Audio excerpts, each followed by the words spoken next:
Welcome to the update. I'm Eleanor Quirk. New South Wales is facing a mammoth clean-up task after the deadly flooding which has devastated the mid-north coast. The SES says a significant number of people are still cut off by floodwaters. Emergency Services Minister Jihad Dib says government support will continue to help those affected get back on their feet. We're now moving towards a different phase of this particular incident.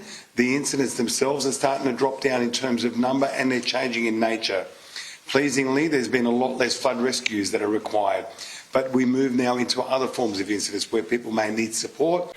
Meanwhile, in what's believed to be an Australian first, drones have been used to deliver medical supplies to cancer patients in flood-hit areas deemed too dangerous to enter with boats or choppers. Police, including the Homicide Squad and the SES, are scouring a national park near Gin Gin in ongoing efforts to find a missing Queensland teenager. Investigators have expanded their search efforts as inquiries continue to figure out what's happened to Phoebe Bishop. Search Coordinator Senior Constable Matthew Baker says they want anyone with information to come forward. Search of the Goodnight Scrub National Park area is crucial to the police investigation, and this includes dive squad searching waterways and land areas. Overseas, and Russia has launched one of its biggest aerial assaults on Ukraine's capital since the war began. 250 drones and 14 ballistic missiles have decimated parts of Kiev, injuring dozens.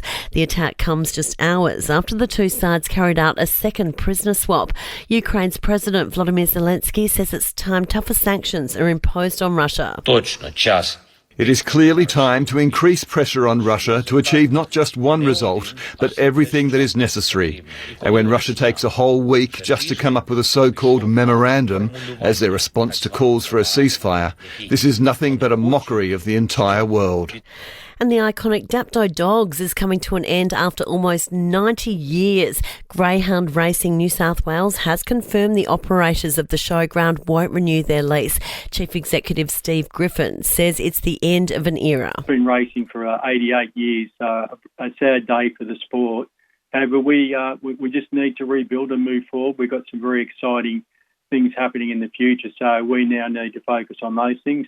Sport and entertainment are next.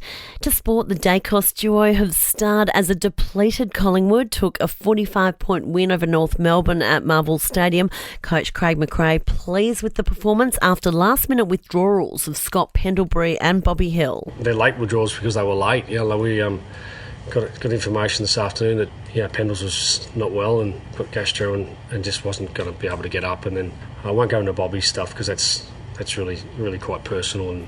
In NRL results, the Panthers suffered a 25-6 point thumping at the hands of Newcastle, and the Roosters dominated on the Central Coast to take a 42-16 point win over the Sharks. To entertainment, it's been a star-studded closing ceremony at the Cannes Film Festival. The festival's highest honour, the Palme d'Or, going to Iranian director Jafar Panahi for his film It Was Just an Accident. Aussie actress Cate Blanchett presenting the award.